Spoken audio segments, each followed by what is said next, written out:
Bharatiya Janata party की सरकार अब सारे विपक्ष को निपटाने में, जेल में डालने में लग गई है। किसी भी मंत्री के पास से 1 रुपए की भी प्रोसीड्स ऑफ क्राइम की रिकवरी नहीं हुई।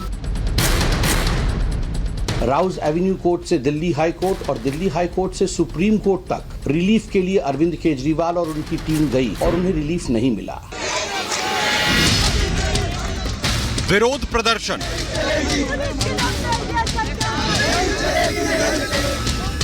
सियासी बयानबाजी और बयानों पर पलटवार। सीएम अरविंद केजरीवाल की गिरफ्तारी के बाद फिलहाल यही राजधानी दिल्ली के सियासी हालात हैं। पहले आप नेताओं और कार्यकर्ताओं ने सड़कों पर हल्ला बोला। आज राजघाट पहुंच बीजेपी नेताओं ने भ्रष्टाचार के खिलाफ मोर्चा खोला, तो शहीदी पार्क में इंडी नेताओं ने केजरीवाल की गिरफ्तारी का विरोध जताया। केजरीवाल की गिरफ्तारी के बाद से दिल्ली की सियासत गर्माती जा रही है। आपके नेता हमलावर हैं, कह रहे हैं कि देश में आपातकाल लग गया है, तो बीजेपी कह रही है कि झूठ और लूट की केजरीवाल सरकार का पाप का घड़ा भर चुका था। 2 साल की जांच के बाद, सैकड़ों रेड के बाद, हजारों लोगों को क्वेश्चन करने के बाद आम आदमी पार्टी के किसी भी नेता, किसी भी मंत्री, किसी भी कार्यकर्ता के पास से 1 रुपए की भी प्रोसीड्स ऑफ क्राइम की रिकवरी नहीं हुई। जब भ्रष्टाचारी मुख्यमंत्री गिरफ्तार हुए हैं तो हमने ये संकल्प फिर से दोहराया कि हम दिल्ली में भ्रष्टाचार जीरो करेंगे, भ्रष्टाचार के खिलाफ हमारी लड़ाई जारी रहेगी और अंततः इस भ्रष्टाचारी आप भ्रष्टाचार करेंगे और आप कहेंगे भ्रष्टाचार से हमें सुरक्षा मिलनी चाहिए, एजेंसीज हमारी जांच नहीं करनी चाहिए, क्योंकि हम एक पॉलिटिकल पार्टी है और हम चुनाव में जा रहे हैं, तो यह कानून से परे की बात है, यह कानून की परिधि की बाहर है।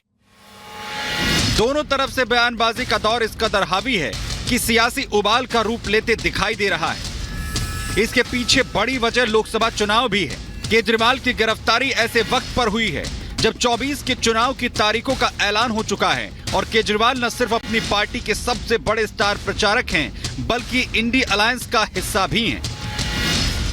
हमारा नंबर 1 का नेता, 2 का नेता, 3 का नेता, 4 का नेता, 4 शीर्ष नेता हमारे आज झूठे मुकदमों में जेल में डाले गए हैं। और मुझे पूरा यकीन है आने वाले दिनों में आम आदमी पार्टी और अपोजिशन पार्टी के कई बड़े नेताओं पे छापे मारे जाएंगे ताकि अपोजिशन चुप हो जाए, अपोजिशन घर बैठ जाए, अपोजिशन डर जाए। ईडी के पास सबूत हैं और उन्हीं सबूतों को देखने के बाद हाईकोर्ट ने ये बोला कि गिरफ्तारी पे रोक लगानी असंभव है, केजरीवाल को इस्तीफा दे देना चाहिए।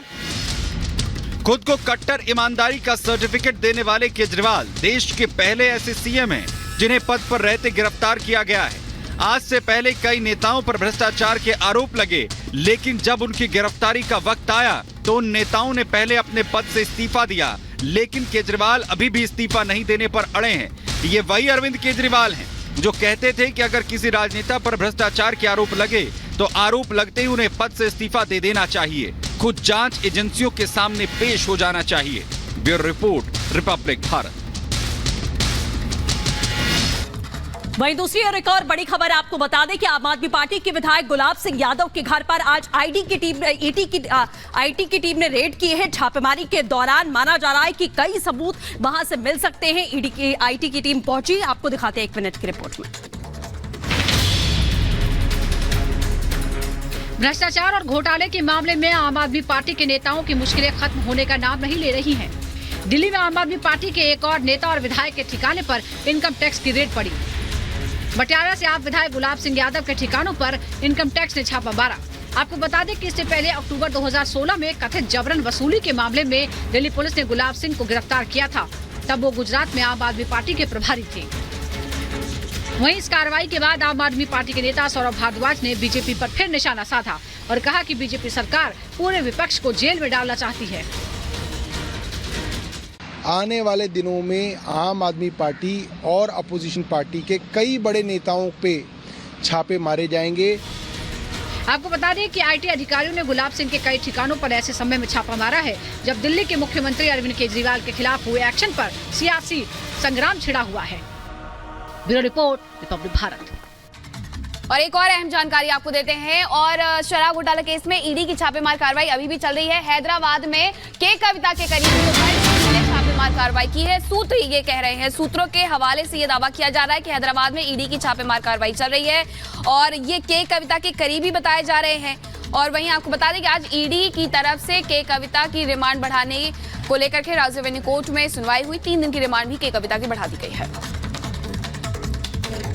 बीआरएस एमएलसी के कविता के अरेस्ट के बाद अब हम देख रहे हैं कि हैदराबाद के माधापुर एरिया में ईडी ऑफिशियल्स जो है वो के कविता के रिश्तेदार के वहाँ पे भी रेड्स और छापेमारी चल रही है, सर्चेस चल रहे हैं। जहाँ पे इस वक्त हम खड़े हैं, ये जो कहा जा रहा है कि ये के कविता के रिश्तेदार का घर है और रिलेटिव्स का घर है, जहाँ पे एनफोर्समेंट डायरेक्टरेट ऑफिशियल्स जो है वो सर्चेस कंडक्ट कर रहे हैं। ये भी दिल्ली लिकर स्कैम के कनेक्शन में ही ये सर्चेस भी हो रहे हैं। और साथ ही साथ अब हम देख रहे हैं कि के कविता जो कि कॉन्स्पिरेटर है इस पूरे मामले में, साउथ ग्रुप में, दिल्ली लिकर स्कैम के कनेक्शन में, अब हम देख रहे हैं कि फिर से एनफोर्समेंट डायरेक्टरेट ऑफिशियल्स जो है वो यहाँ पे सर्चेस कर रहे हैं। और साथ ही साथ के कविता को ईडी की कस्टडी, ईडी को के कविता की कस्टडी 7 दिन की कस्टडी मिली थी। अब जो है वो इसमें आगे और इन्वेस्टिगेशन की जा रही है। और साथ ही साथ अब हम देख रहे हैं कि एनफोर्समेंट डायरेक्टरेट ऑफिशियल्स यहाँ हैदराबाद में कविता के रिश्तेदार के यहाँ पे सर्चेस कर रहे हैं।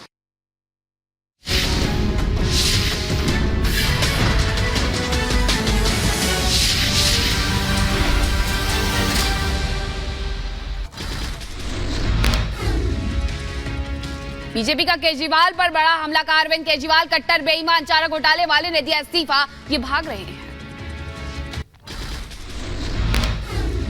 शराब घोटाले पर अनुराग ठाकुर ने केजरीवाल पर बोला हमला, कहा शराब व्यापारियों से क्या संबंध है, देश विरोधियों के साथ क्यों हैं आप।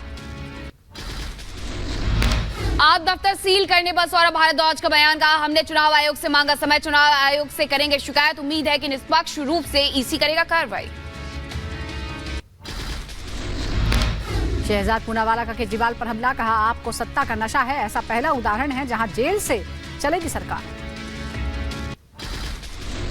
कांग्रेस नेता दिग्विजय सिंह का चुनाव को लेकर बयान, कहा शिवराज के खिलाफ लड़ने को तैयार हूं, लेकिन पार्टी ने जहां से कहा मैं चुनाव लड़ूंगा।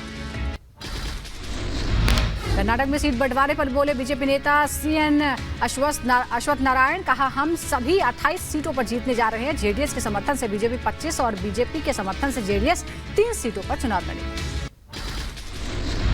हिमाचल की सियासत से जुड़ी बड़ी जानकारी, बीजेपी में शामिल हुए कांग्रेस के 6 निष्कासित और 3 निर्दलीय विधायक। बीजेपी में शामिल हुए कांग्रेस के 6 निष्कासित विधायक, केंद्रीय मंत्री अनुराग ठाकुर ने विधायकों के शामिल होने पर बधाई दी, कहा कांग्रेस छोड़कर आए विधायकों का पार्टी में स्वागत। कांग्रेस छोड़कर आए सभी माननीय 6 विधायकों का दुनिया के सबसे बड़े राजनीतिक दल भारतीय जनता पार्टी में बहुत बहुत स्वागत और अभिनंदन करता हूं। चुनाव के लिए आरजेडी के संभावित 11 उम्मीदवारों की लिस्ट आई सामने, सूची में श्रवण कुशवाहा, अभय कुशवाहा समेत कई उम्मीदवारों के नाम की घोषणा। जेडीयू की संभावित उम्मीदवारों की सूची में लवली आनंद, देवेश ठाकुर, लक्ष्मी कुशवाहा